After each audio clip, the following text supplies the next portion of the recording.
बिस्मिल्लाहिर्रहमानिर्रहीम। Students, I hope you are well and enjoying your life.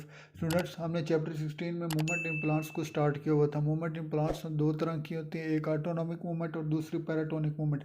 Autonomic movement को हमने start में discuss किया था लास्ट प्रीवियस जो टॉपिक से। आज जो हमने डिस्कस करनी है पैराटोनिक मूवमेंट। ऑटोनॉमिक मूवमेंट में हमने डिस्कस किया था जो प्लांट्स की मूवमेंट है वो इंटरनल काजेज़ की वजह से होती है, जबकि जो पैराटोनिक मूवमेंट है इसमें जो प्लांट्स की जो मूवमेंट है वो एक्सटर्नल काजेज़ की वजह से होती है। अब पैराटोनिक मूवमेंट दो तरह की होती है, एक टैक्टिक ट्रॉफिक मूवमेंट और दूसरी नेस्टिक मूवमेंट। जो ट्रॉफिक मूवमेंट है ये डायरेक्शनल काजेज है, यानी कि जो एक्सटर्नल स्टिमुलाई होगी वो किसी न किसी डायरेक्शन से होगी, कोई ना कोई डायरेक्शन शो कर रही होगी। जबकि जो नेस्टिक मूवमेंट होती है वो नॉन डायरेक्शनल हो, तो एक्सटर्नल होगी तो एक्सटर्नल ही स्टिमुलाई, लेकिन उसकी कोई डायरेक्शन नहीं होगी। Paratonic movement, these are the movement due to the external causes, यानी कि प्लांट्स की जो स्टिमुलाई होगी वो एक्सटर्नल काजेज की वजह से स्टिमुलाई आएगी। आगे इसकी दो टाइप से, फर्स्ट का टाइप्स ट्रॉफिक मूवमेंट और second nastic movement. Trophic movement due to directional stimuli और nastic movement due to non directional stimuli. अब ट्रॉफिक मूवमेंट क्या होती है? Trophic movement, it is a movement in curvature. Curvature means मुड़ना, यानी कि किसी भी प्लांट्स के ऑर्गन्स को या प्लांट के ऑर्गन के पार्ट्स को किसी तरह स्टिमुलाई और स्टिमुलाई के रिस्पॉन्स और in against the stimuli turn होना प्लांट्स का, उसे हम कहेंगे curvature. It is a movement in curvature of a whole organ towards और अवे फ्रॉम स्टिमुलाई। अब स्टिमुलाई क्या किया हो सकते हैं? स्टिमुलाई प्लांट्स की एक्सटर्नल कौन से होती है? या तो ग्रेविटी होगी, ग्रेविटी की जो स्टिमुलाई होगी प्लांट्स को नीचे अपनी तरफ अट्रैक्ट करेगी, जबकि प्लांट्स की जो ग्रोथ होगी वो तो अपवर्ड होगी। ये भी एक स्टिमुल है जिसकी उसने अगेंस्ट भी मूव करना है, उसकी जो रूट्स होंगी वो टूवर्ड द स्टिमुलाई मूव करेंगी। सेकंड क्या होगी? लाइट से, रोशनी के में प्लांट्स ने अपने आप को मूवमेंट कर दिया। कुछ ऐसे फ्लावर्स होते हैं जिसे हम सनफ्लावर भी कहते हैं, ये इसने जो अपनी डायरेक्शन होती है, जो उसने ग्रोथ होनी है वो सूरज की रोशनी की तरफ मूव करके अपने आप को सूरज की स्टिमुलाई के थ्रू अपनी ग्रोथ करनी है। और कुछ ऐसे होते हैं जिसमें वाटर होते हैं, कुछ ऐसे प्लांट्स होते हैं जिनमें वाटर लिली होती है, वो उसने जो अपनी मूवमेंट करनी है, जो स्टिमुले होती है उसने टूवर्ड्स और अवे फ्रॉम वाटर्स करनी है। अब इसकी बेसिस जो है, किस बेस पे इसकी क्लासिफिकेशन किया होगी, वो इसकी बेस जो है वो स्टिमुलाई है, यानी कि जो मूवमेंट है वो स्टिमुलाई की बेस पे है कि भाई किस तरह की स्टिमुलाई है और उसके रिस्पॉन्स ने प्लांट्स ने कौन सी मूवमेंट की है। अब जो फर्स्ट टाइप है वह फोटोट्रॉफिक है। फोटो वर्ड शो हो रहा है लाइट से, फोटो मीन्स लाइट और ट्रॉफिज्म मीन्स मूवमेंट, यानी कि movement of a part of a plants in response to the stimuli of light. अब ये लाइट किस तरह से होगी?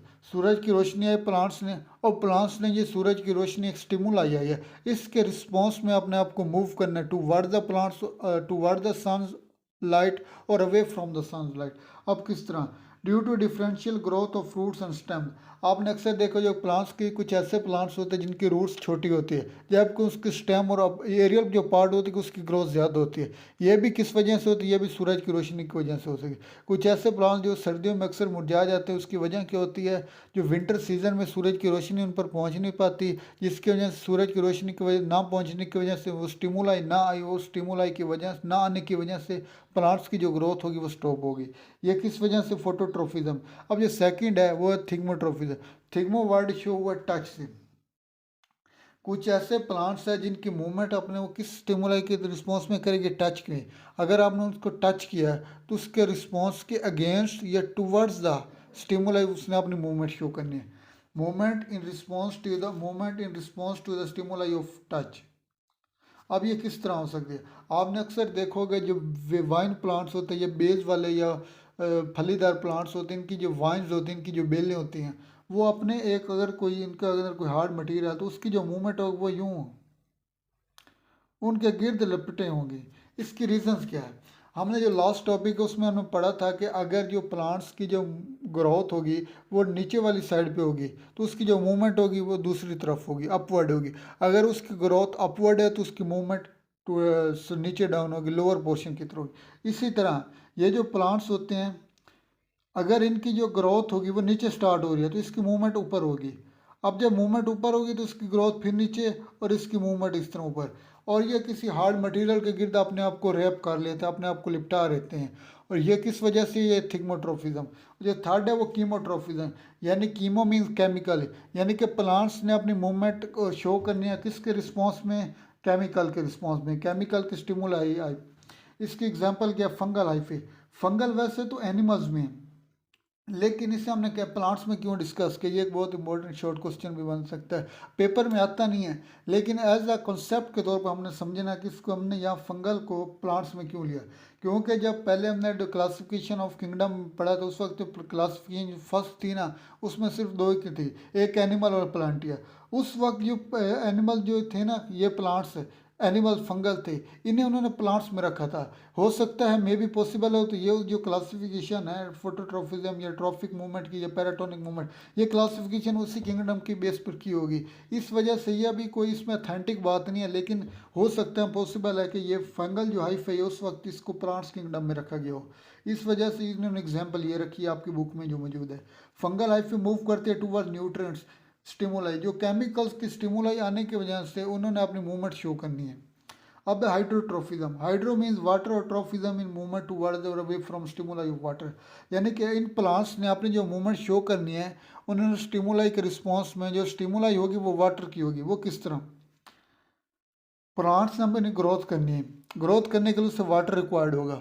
अब उसके जो वाटर रिक्वायर्ड होगा तो उसकी जो वाटर होगी उसने ऑब्जॉर्व किस कर करनी है, अपने रूट्स में, अपने रूट्स से ऑब्जॉर्व करके उसने बाकी प्लांट्स को क्या न्यूट्रिएंट्स और बाकी ग्रोथ मटेरियल प्रोवाइड करना है। अब की जो प्लांट्स के हमने वाटर के लिहाज से देखने, ये जो प्लांट्स की जो रूट्स हैं, बेसिस हैं, अगर इसने ग्रोथ टूवर्ड डाउनवर्ड किया तो ये क्या होगी, वैसे तो हम कहेंगे कि नेगेटिव, लेकिन अगर हम उसे वाटर की बेस पे रखेंगे कि उसने वाटर की वजह से, पानी नीचे है तो पानी की वजह से नीचे मूव किया, तो ये क्या होगी, ये होगी पॉजिटिव मूवमेंट, पॉजिटिव ट्रॉफिज्म।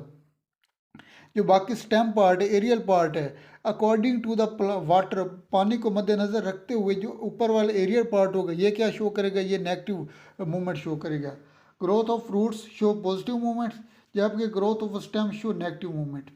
अब जो फाइव तो लास्ट है जियोट्रोफिज्म, जिसे हम ग्रेविटी ट्रोफिज्म की कह सकते हैं। जियोट्रोफिज्म मीन्स कि जो प्लांट्स ने अपने स्टिमुल रिस्पॉन्स शो करना है वो होगा in response to the stimuli of gravity. अब ग्रेविटी को आपने मद्देनजर रखते हो, अगर कोई चीज़ नीचे जा रही है, ग्रेविटी टुवर्ड्स द ग्रेविटी जा रही है, वो होगी पॉजिटिव। अगर अवे फ्रॉम ग्रेविटी जा रही है तो होगी नेगेटिव। इसी तरह जो प्लांट्स की जो रूट्स होगी वो टुवर्ड्स ग्रेविटी जा रही है, तो जो रूट्स होगी वो पॉजिटिव मूवमेंट शो कर रही होगी अकॉर्डिंग टू द ग्रेविटी। जबकि जो स्टेम होगा, वैसे तो स्टेम पॉजिटिव शो करता है, लेकिन अकॉर्डिंग टू ग्रेविटी ये जो रूट्स होंगे ये होगी पॉजिटिव मूवमेंट, जबकि जो स्टेम होगा वो नेगेटिव मूवमेंट होगा। अब जो सेकंड टाइप्स है पैराटोनिक मूवमेंट की, वो है नेस्टिक मूवमेंट। नेस्टिक मूवमेंट ऐसे प्लांट्स जिन्होंने अपनी जो रिस्पॉन्स स्टिमुलाई का देने हैं वो नॉन डायरेक्शनल होगा। फॉर एग्जांपल किस तरह, अगर हम कहें कि कोई फूल है, वो उसने अपने आप को ओपन किया है या उसने क्लोज किया है, तो हमको पूछे कौन सी डायरेक्शन, ये तो नहीं ना पता ना, प्लांट्स उसने फूल अपने आप को क्लोज किया और अपने आप को फुली ओपन कर लिया, ओपन और क्लोज कर लिया, वो ओवरऑल उसने सारे किया ना, तो इसकी कोई डायरेक्शन तो ना होगी। इनकी डायरेक्शन को हम कहते हैं नेस्टिक मूवमेंट, यानी कि प्लांट्स के पार्ट्स शो कर रहे हैं मूवमेंट्स लेकिन वो नॉन डायरेक्शनल है। अब इसकी टाइप क्या है, नेगेटिव नेस्टिंग। नेगेटिव नेस्टी या नाइट मीन रात, नाइट से निकला है, और नेस्टी मीन मूवमेंट, यानी कि ऐसे प्लांट्स जिन्होंने रात या दिन की रोशनी को और टेम्परेचर को मद्देनजर रखते हुए अपनी डायरेक्शन शो करनी है, और वो डायरेक्शन क्या होगी, वो नॉन मूवमेंट, नॉन डायरेक्शनल होगी, उसकी कोई खास डायरेक्शन नहीं होगी, कोई स्पेसिफिक पॉइंट्स नहीं होगा। उसमें क्या होता है, negative nasty by plants organ in response to the external stimuli. External stimuli base पे उन्होंने अपने आप को मूवमेंट करनी है। वो कौन कौन से हो सकते हैं, फोटोनेस्टी, फोटो में लाइट, यानी कि कुछ ऐसे प्लांट्स होते हैं जिन्होंने रात की रोशनी में अपने आप को मूवमेंट शो करनी है। उनमें कौन से सकते हैं, लीव्स ऑफ ऑक्सिल। लीव्स ऑफ ऑक्सिल ये ऐसे प्लांट्स हैं जिन्होंने फोटो पीरियड को मद्देनजर रखते हुए, अगर इनके दिन की रोशनी में, अगर दिन की रोशनी ज़्यादा होगी तो उन्होंने अपने लीव्स को क्लोज कर लेना है, जबकि रात की रोशनी में जो टेम्परेचर लाइट कम होगी तो उस वक्त इन्होंने अपने लीव्स को ओपन कर लेनी है। तो ऐसे प्लांट्स फोटोनेस्टी होंगे। और जो सेकंड होगी इस पर जो क्लासिफिकेशन वो थर्मोनेस्टी, थर्म इन टेम्परेचर।